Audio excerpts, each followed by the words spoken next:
let's just start. We could just go large to the left, just in the walk. So what this does is this is a self-check for your leg position, so that when your leg is in the right place, you generally tend to be able to find your balance over your stirrups. If you tend to fall forward with your upper body when you try to stand up, it means your leg is too far back. And if you fall back, it means your leg is too far forward. So your leg, you want your stirrup leather to hang perfectly perpendicular to the ground. So let your hand just rest in the neck and stand up in the stirrup one more time. Just sit in the saddle for a second. Get a little bit more foot in the stirrup. Yeah, no, not yet. Just focus on your heels for a second. Good. There you go. And now stand up in the stirrups. Let the weight fall through your heel. That's it. Good. And sink back down. So Ren, you have a super balance. You're a really balanced guy. And what you were doing was you were sort of finding your balance standing up on your toes like that. And you were really solid that way. But what I was trying to get you to do is to let the weight drop through your heel a little more, so your leg gets longer and around this horse. Also, especially because this is a big horse for you to ride, is being able to have a deep heel with a long leg that can wrap around. That's going to really maximize the strength that you have on your horse. Good. One of the checks we have is for the rein length.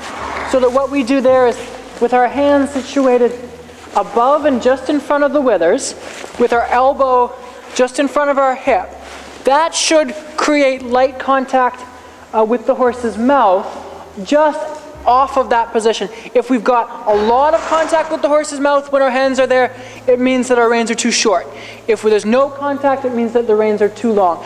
So she likes to go with her head a little bit too low, so that for you, you'll have to ride with the reins maybe a little bit shorter than what you really, really want to, and your hand just a little bit higher.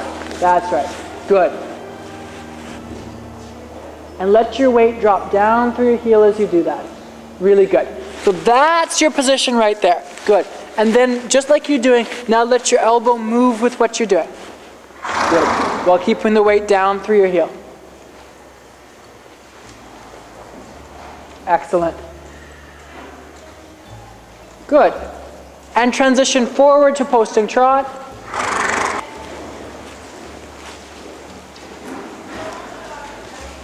Good, Ren. Really nice with your hands, really nice with your lower leg position. Good. So, Ren, your position looks pretty good. She looks quite behind your leg, though. So you picked it up and dealt with it once she almost walked. But let's see if we can fix it in a little bit more of a subtle form. So let's get her to go forward first. So when you're trying to get a horse to go forward, when you're establishing a rhythm, what you want to feel is you want to feel access to the gas pedal. And what that means is that when a horse is starting to be in front of your leg, the feeling is that when you put your leg on lightly, that the horse goes forward to it. Not that you might have to kick to get them to go forward. This is much better. And you feel by getting her to go a little more forward too, the front end of your horse is starting to come up a little bit instead of dragging you around. Good, and then shorten. Yeah, good. I was just going to say, and shorten the reins a little bit. Good. Now that's getting to the point where probably that's about the rhythm of the trot that you want. You don't want it any faster than that. Good. And Ren, cut across the ring just so that she doesn't lock onto the other horses. Yep, which is exactly what she's doing. Good, so take a moment or two, separate her from the other horses. Good, so that you start to develop the pace yourself. That's right. And trying to develop your sense for the pace, so that you know exactly what trot you want and you can keep her on that trot. Good, and there, sitting trot. Excellent, well done. And Ren, things are looking pretty peaceful and good trotting around here. Start to play a little bit with the trot, a little forward and back. So speed her up a little. Good. And slow her down a little. Good, nice reaction. And sitting trot, Ren. And sitting trot.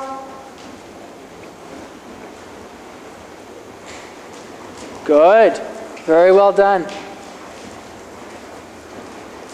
Very well done. Good. And a little slower in the sitting trot. Yep, good.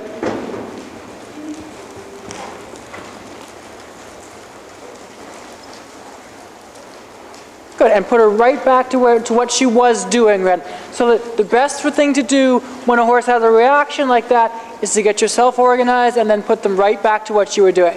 Good, so you were doing a little bit of forward and back work with her. So start out by going a little bit slow. Keep her a little bit slow, go large. Good, and a little bit of forward work.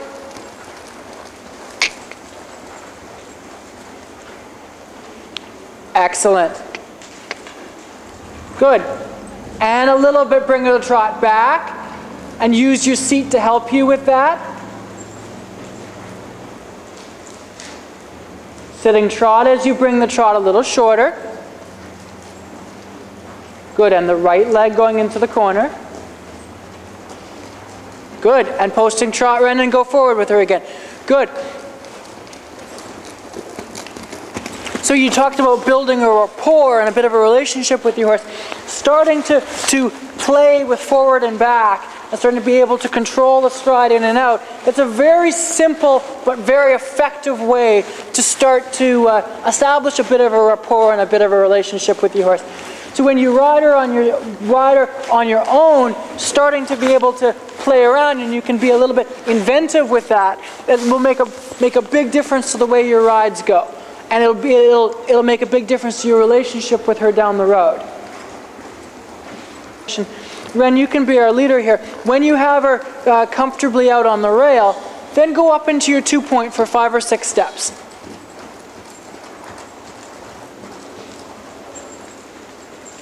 Good.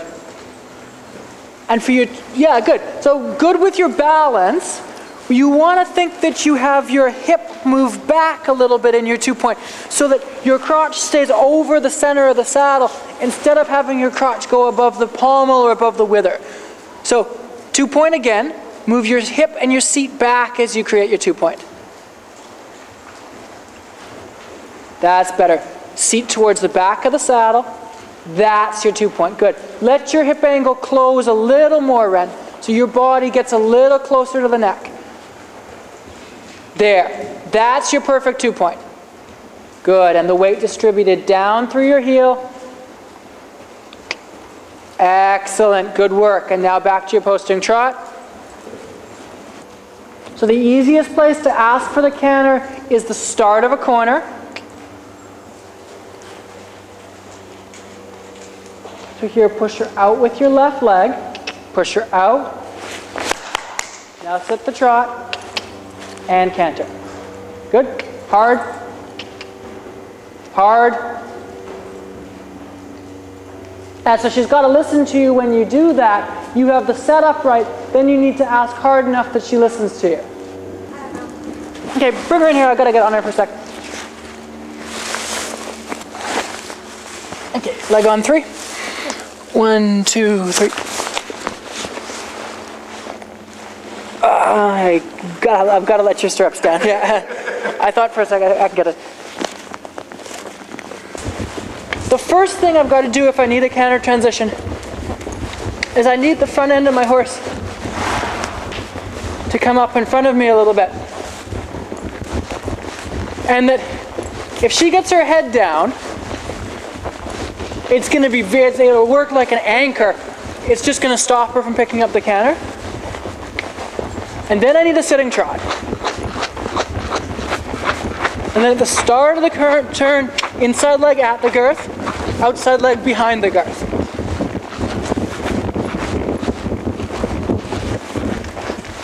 So I'll feel it the other way. Sit the trot, shoulders back. Right leg at the girth, left leg behind the girth, and hold your balance. Good.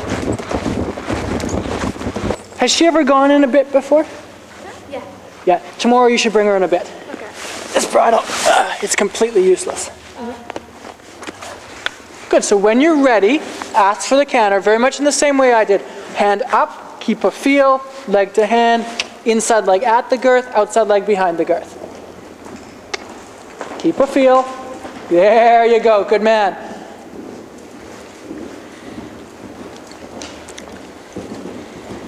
Good. And transition to trot.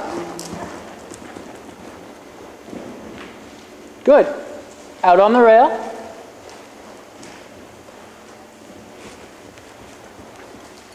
And half circle and change the direction.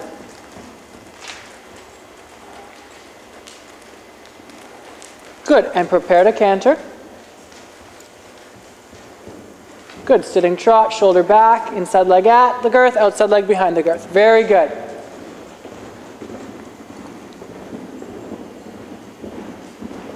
Very good. Very good. And transition to trot. Excellent. Walk in a big pat. One thing though, so she wants to come into the middle, right? Okay, yeah. Make sure it's your idea when you come into the middle. Okay. Did that time as soon as you stopped riding, she went, okay, let's go join the other horses in the middle. Just the discipline and things sometimes is to say, walk. Let's walk out on the rail. Good girl. Okay, now let's come into the middle. But that you feel both the support for the front end and producing that trot before you get the canter, the difference that makes. Yeah, good. Good. Now that's about the right trot. Good. Little more leg at the start next time, but good. Close at the waist just a little bit. Good, keep her front end up and close your leg. There you go, that was perfect. Just make her wait and be patient. There you go, Ren, walk and wait. So the last time she sort of inverted and went hollow in her back through the poles. Keep her in rhythm. So Ren, you're creating your straight line to the poles from a long way back. Good, and your 2-point. Beautiful, well done. Good, so she started to peek down a little bit, look down. You need to just back it up with leg in that moment.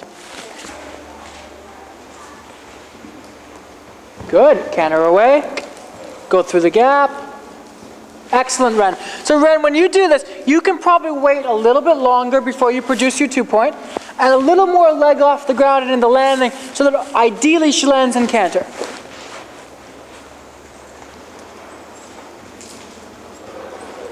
Canter, if you can. Excellent, good job there, Ren. Excellent, go, go, go. Good, all right, good man. Walk and wait, yeah, super. So for her to learn to have energy that carries across the jumps, that's good. That's part of her what the next part of the job is. It's good, and she starts to look like she comes a little more on the job there. Ren, you do a good job with her. Let's try a bit tomorrow. I really felt that when I got on her. I was like, I couldn't believe how much there is in your hand, and you do a really good job of managing that. Wait, some people do this to that. Yeah. When the baby's born, they lick right here. So if you do this to yourself, when it feels like nice. Yeah. So it's just, we always pat like this, because it feels like the mother licking them. You know what I think about this, it's an interesting job. I think that horses, a lot of times, especially the more excited people get, the more they want to pat horses like this. Good boy! Pat, pat, pat, pat. Yeah. And it's like, oh, you're smacking your horse. Don't do that. I've seen people when they win like Grand Prix, they just yeah, I know. It's more about their excitement than it is about actually rewarding the horse. But what I like is, I think that you look at most horses like this, and they tend to prefer more of a scratch. Mm-hmm. You know, like look at that. Yeah. You can see that. Ooh, that feels kind of nice. Mm-hmm. And that's probably more rewarding than that's ever going to be. Yeah. So for the most part, I agree with you. Yeah.